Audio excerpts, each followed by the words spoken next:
अस्सलामुअलैकुम दोस्तों, आज मैं आपको भूतिया पेड़ की कहानी सुनाऊंगा। कहानी सुनने से पहले इस चैनल को लाइक और सब्सक्राइब करें। रौनकपुर नाम के एक शहर में राजा रौनक सिंह का राज हुआ करता था। वो हमेशा अपनी प्रजा के हित में कार्य किया करते थे। वहाँ की प्रजा बहुत खुश रहती थी। एक दिन गिद्ध आकाश में भूतिया पेड़ के बीज लेकर उड़ रहा था। जैसे ही गिद्ध रौनकपुर पहुंचा तो उसके मुंह से एकदम बीज रौनकपुर के बीचों बीच गिर गया। बीज भूतिया था, इसलिए अगले ही दिन वह पौधा बन गया। वहाँ के स्थानीय निवासियों ने जब पौधे को देखा तो हैरान रह गए, क्योंकि पौधे का रंग काला था। बाद में लोगों ने आपस में चर्चा की और यह समझा कि खेत में उगने वाला कोई घास पात या वनस्पति होगी। दूसरे दिन वो पौधा काफ़ी बड़ा हो गया। लोगों को और ज़्यादा दुविधा हुई कि एक ही दिन में ये पौधा इतना बड़ा कैसे हो गया। होते होते वो पौधा तीसरे दिन पेड़ बन गया। समय बीता और लोग भी तेज़ी से बढ़ने वाले पौधे के बारे में सोच कर परेशान हो रहे थे। वो इस मामले को राजा के पास लेकर गए। ऐसे जादुई पौधे का पता चलते ही राजा तुरंत उस जगह पर पहुंच गए। राजा को जैसे ही पता चला कि एक काले रंग का पौधा 3 दिन में पेड़ बना है, तो वो भी उस पेड़ को हैरानी से देखने लगे। राजा उस पेड़ के पास चौथे दिन पहुँचे थे और तब तक पेड़ और बड़ा हो चुका था। वो इतनी तेज़ी से फैला था कि किसी को यकीन ही नहीं हो रहा था। राजा समझ गए थे कि इसका रंग काला है, इसमें ज़रूर कुछ जादू टोना होगा।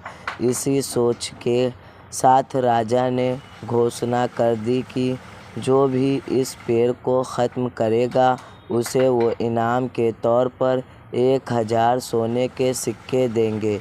यही नहीं, राजा ने यहाँ तक कहा कि पेड़ को ख़त्म करने वाला व्यक्ति मेरी मृत्यु के बाद मेरी राजगद्दी पाने का हकदार भी बनेगा। इतनी बड़ी घोषणा सुनने के बाद हर कोई पेड़ ख़त्म करने के लिए अपना दिमाग लगाने लगा।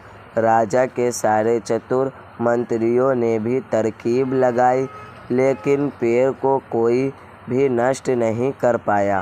किसी ने पेड़ के आसपास आग लगवाई तो एक मंत्री ने उस भूतिया पेड़ को हाथियों तक से खिंचवाया, लेकिन पेड़ को कुछ भी न हुआ। अब लोगों के मन में डर बैठ गया और उन्हें लगा कि पक्का यह ऐसा वैसा नहीं बल्कि भूतिया पेड़ है। तभी उस गांव के एक समझदार व्यक्ति को राजा की घोषणा का पता लगा। जानकारी मिलते ही वह अपने गुरु के पास भूतिया पेड़ से जुड़े रहस्य को जानने के लिए पहुंच गया। गुरु जी ने अपनी ध्यान की शक्ति को एकत्रित करके देखा और उससे पूछा, क्या तुम पेड़ को ख़त्म करना चाहते हो? समझदार व्यक्ति ने जवाब दिया, हाँ गुरुजी, सब उससे परेशान हैं। गुरुजी ने बताया कि उसे ख़त्म करने का एक ही तरीका है। इसके लिए तुम्हें उस पेड़ के आसपास नमक डालना होगा। इस तरकीब के बारे में जानते ही वो व्यक्ति तेज़ी से राजा के पास गया और कहा कि इस पेड़ के आसपास आपको नमक डलवाना होगा। ऐसा करने पर ही यह पेड़ ख़त्म होगा। राजा ने अपने सैनिकों को ठीक ऐसा ही करने को कहा।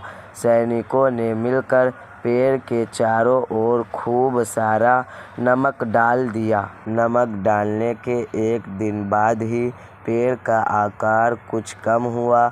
होते होते 5वें दिन तक पेड़ एकदम छोटा हो गया। उसके बाद गलकर वो गायब ही हो गया। उस व्यक्ति की तरकीब काम कर गई और राजा ने खुश होकर उसे इनाम की 1000 सोने की मोहर पहले दी।